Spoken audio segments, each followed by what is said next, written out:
అయ్యా నీకు ఒక దేవరహస్యాన్ని చెప్తున్నాను. సహస్ర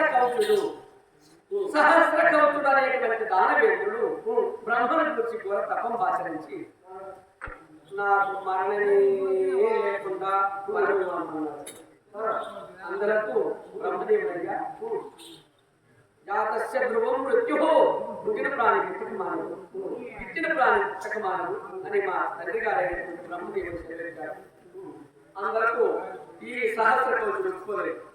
స్వామి అట్లయితే ఇంకొక కోరిక ఏమంటే నాకు 1000 చేతులు 2000 చేతులు 1000 కవచాలు 100 తలలు నాకు మొత్తం ఒక్క తలకాయ 2 చేతులు ఒక్క కవచం మరి కింద పడాలంటే నరనారాయణుడు ఒక మనిషి 2 రూపాయలు ఉంటూ 1000 సంవత్సరాలు తప చేయాలి. మనిషి 1000 సంవత్సరాలు చేయాలి.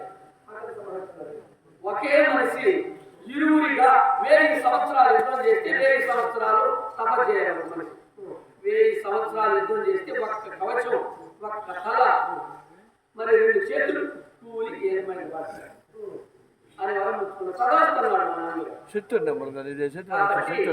ఆ సహస్ర కవచుని మట్టి పెట్టడానికి ఆదిమ మునీంద్రుడు అనేటువంటి ఆది శ్రీమన్నారాయణ ఈ అర్జునుడు నరుడు అనగా అర్జునుడు నారాయణుడు అనగా మహావిష్ణుడు ఈ ఇరువురు ఒక యుద్ధం చేస్తే ఒక సభ చేసి ఒక యుద్ధం చేసి ఇలా సహస్ర కవచాలన్నీ బరగొట్టేశారు.